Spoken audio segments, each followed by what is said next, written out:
સમાચાર અમરેલીથી સામે આવ્યા છે। બાબરાના કણુકી ગામે પવનચક્કી કંપનીની મનમાની સામે આવી। વીડ ફાર્મ કંપની દ્વારા આડેધડ ખોદકામ અને ખેતીને વ્યાપક નુકસાન પહોંચાડવામાં આવ્યું છે।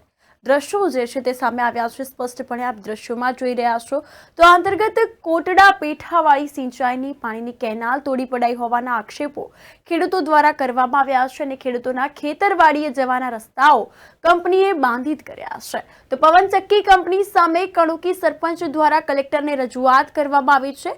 વિન્ડ ફાર્મ કંપની સામે આંદોલન શરૂ કરવાનો લેખિત પત્ર પાઠવવામાં આવ્યો છે। આ સાથે આ અંગે આવેદનપત્ર પાઠવવામાં આવ્યું છે અને ગામના લોકો એકઠા થઈને આંદોલન કર્યું છે।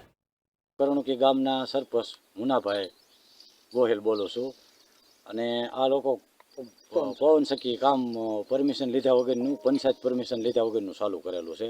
એને કોઈ પંચાયતનો ઠેરા બેરાવ લીધેલ નથી અને પ્રાંત હુકમ મુજબ આ લોકોએ એની કોઈ કાર્યવાહી નથી થયા વગર આ લોકોએ કામગીરી ચાલુ કરી દીધેલી છે। એનોક્સ કંપની પવનચક્કી છે અને આ એને નંદી નાળાને બધું તોડી નાખ્યું છે, નુકસાન કરવાનું કામ કરેલું છે। મારું ગામ મનીષભાઈ છે, ગામ કરુણુકી। આ જે વિન્ડ ફાર્મ કંપનીનું પવનચક્કીનું જે કામ હાલે છે એનાથી અમને પર્યાવરણને નુકસાન છે, ખેડૂતને નુકસાન છે।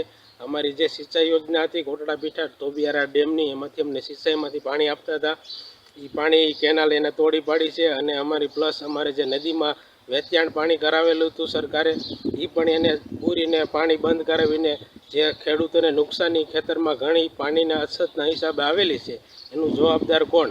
આ જે પરિસ્થિતિમાં ખેડૂતોને નુકસાન આવે છે એનું જવાબદાર કોણ રહેશે?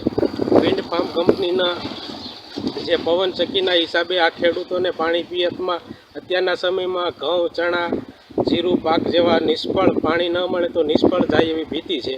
તો આનું આંદોલન અમે ઉગ્ર બનશું, આનો જવાબદાર કોણ રહેશે?